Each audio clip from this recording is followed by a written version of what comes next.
بسم الله الرحمن الرحيم.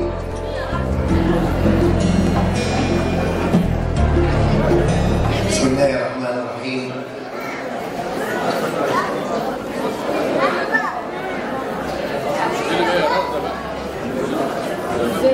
بسم الله الرحمن الرحيم.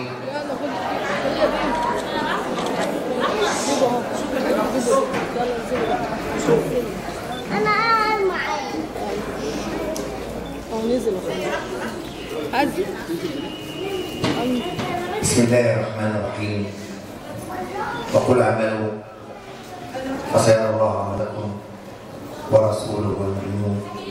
صدق الله العظيم.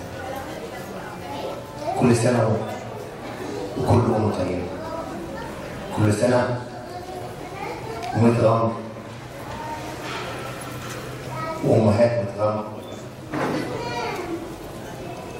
وشعب متغمر في صحة وسعادة. ونقول اللي فقد أمه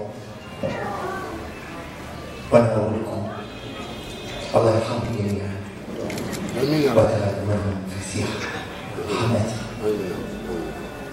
وأن يجعلهم في العليين إن شاء الله لما قاموا به.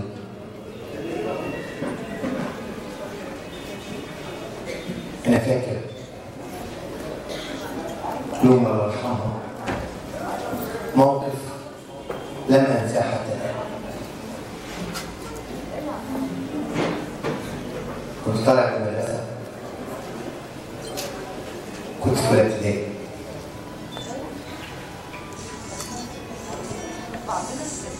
فلقيت خالد قلت له راح أنت فين؟ قال لي راح خالد. قلت له خديني معاك. رحت معاه. خالد كنت طالع من المدرسة، كنت جعان. فخالتي بتقول لي أجيب لك تاكل؟ فما رضيتش. جبت لي أكل وكلت كتير قوي. وبعد كده روحت البيت. ما كلمتنيش. أول ما وصلت البيت راحت ماسكاني من رقبتي كده ومطلعاني 3 مرات ونزلها على البلاط. ولا هي عملت حاجة. قالت لي اوعى تروح عند حد وتعمل اللي انت عملته ده. يقولوا الناس عني ايه؟ وهي خالتي من يوم وانا افتكر كل ما ادخل البيت اكون مؤدب. ما اكلش حاجه الا لما ابص لامي تقول لي كلها. ما اشربش حاجه الا لما ابص لامي تقول لي اشربها. هو ده الدروس لغايه دلوقتي. لما اروح عند اي حد مؤدب ما يشعرش اذا كنت جعان ولا شبعان ولا عندي ايه. دي درس لغايه دلوقتي بتعلمه وبتعلمه وانفذه. الامهات بذلوا جهد كبير جدا وتعبوا كتير جدا عشان يعلمونا وعشان يربونا وعشان احنا كمان نشتغل الرساله لاولادنا ونعلمها لاولادنا واولادنا تعلموا لاولادنا. الام مهما قلنا عن الام لا نوفيها حقها.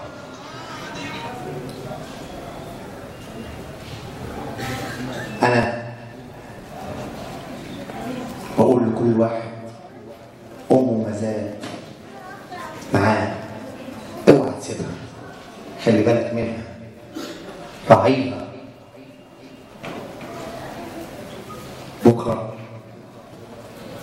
هتحس باللي احنا بنحس النهارده. هتحس لما تسيب امك منك فعلا بيت يتيم وحيد في الدنيا.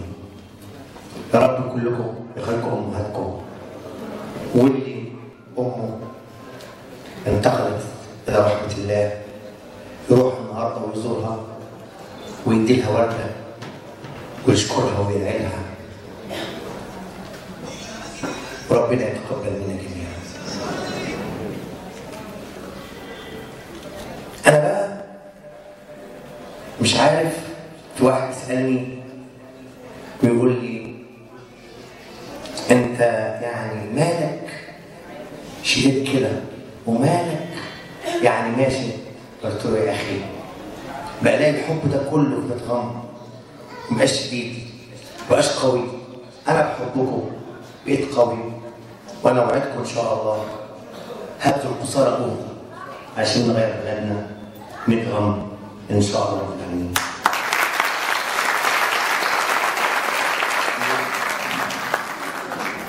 وأتمنى زي ما تعودنا من أول ما جينا الاحترام المتحدث والمتكلم، وإن إحنا مطلوب مننا نسمع، نتكلم عشان الناس لما تدخل علينا تحكم علينا إن إحنا يعني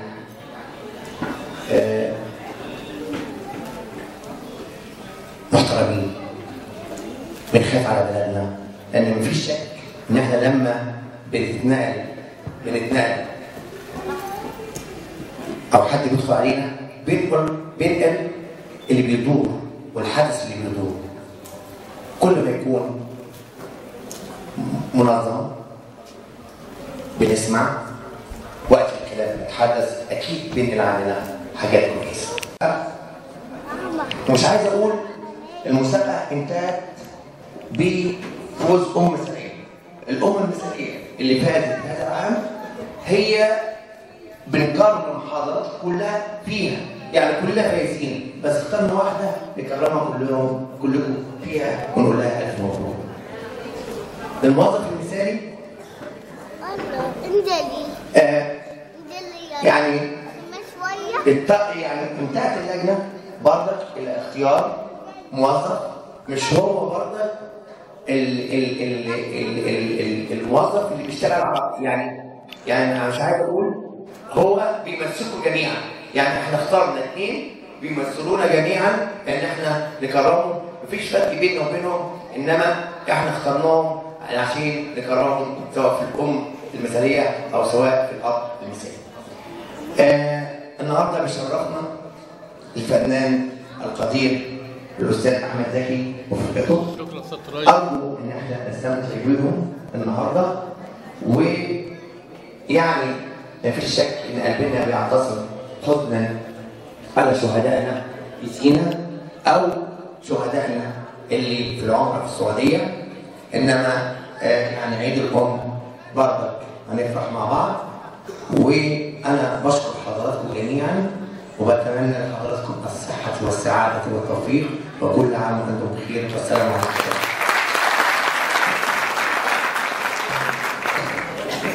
كل الشكر والتقدير للمهندس عبد الرحمن الشناوي على كلمته اللي خارجه من القلب دي، واللي بيخرج من القلب بيدخل للقلب، وهو زي ما حس بآلام الام وقد ايه بيعمل بالوصيه بتاعتها. احنا كلنا برضه كده لازم ناخد ده هدف لينا برضه، وكلنا نعمل على حزب هذا الموضوع ده. وهنبدا الان تكريم الاخت الام المثاليه الاستاذه ايمان رسلان.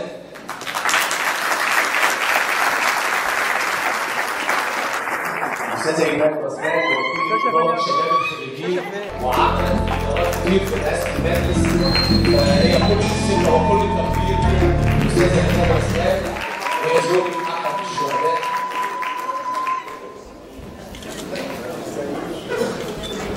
الف مبروك يا استاذه ايمان، الف مبروك.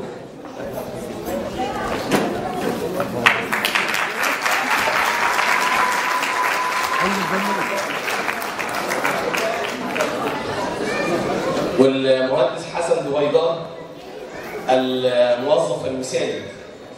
المهندس حسن دويدار عمل في ادارات كتير برضه برئاسه المركز، مسك مركز المعلومات ده على اتخاذ القرار، واشتغل في ادارات قبل كده، اداره تنميه القريه، اشتغل في اداره الخبز، مشروع الخبز، مركز تدريب الكمبيوتر، اشتغل مدير بواقي سيارات النظام، اشتغل في مدير التنميه الزراعيه.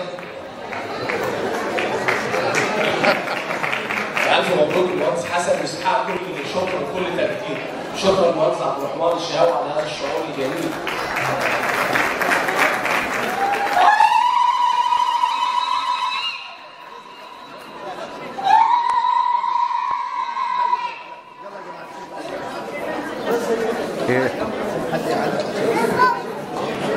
يا حسن يا ماما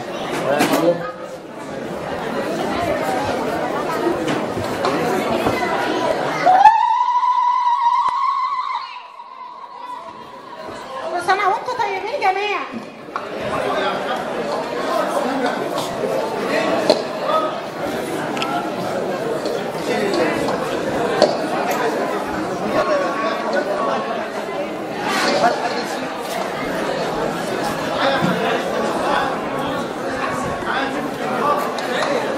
حاجة تقولي ايه النهارده في التكريم ده؟ يعني بشكركم كلكم، بشكر السيد رئيس المجلس وبقول له الف شكر ان هو كرم كل الامهات وكرمنا كلنا وبنشكره ربنا يخلينا رئيس المجلس. احساسك ايه النهارده يعني كده؟ فرحانه طبعا باخواتي واهلي وكل ولادك كلهم موجودين معاك؟ موجودين معانا ان شاء الله في تقدم دايما، كلهم يفرحوا بيكي دايما ويفرحوا بيهم يا رب. شكرا شكرا يا حاج.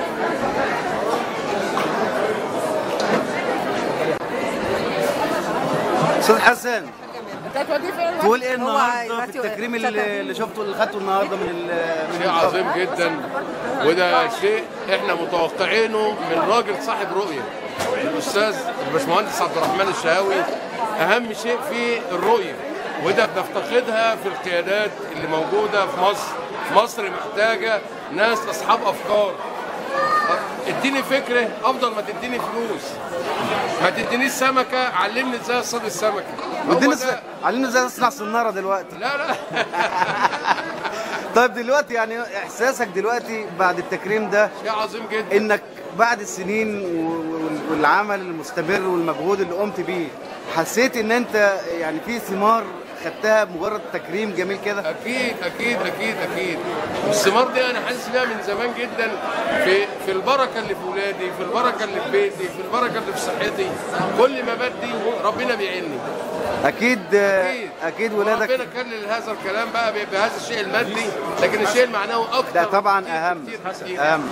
ابو صابر دايما يا رب في تقدم مستمر، ونتمنى ان كل دايما مصر الاداره في دايما مصر معطاء. والله انا كنت عايز اقول كلمه بس طبعا الحفل عايز تقولها يعني. قولها. كنت عايز اقول بيتين شعر مألفهم من 40 سنه. قولها. في الجد في الشده، في الجد في الشده متغدره، كل سنة طول عمرها متعطره، طول عمرها عل الصغير والكبير، مرسى الحنان في قلبها، اخضر سندسي كيف الحرير، تدينا قمحه نزرعها جوه في قلبنا، يرويها دايما دمنا، بسنابل الخير نحصدها كلنا لاجل تعلى وتعلى مصرنا. تعلى ان شاء الله. ان شاء الله تعلى.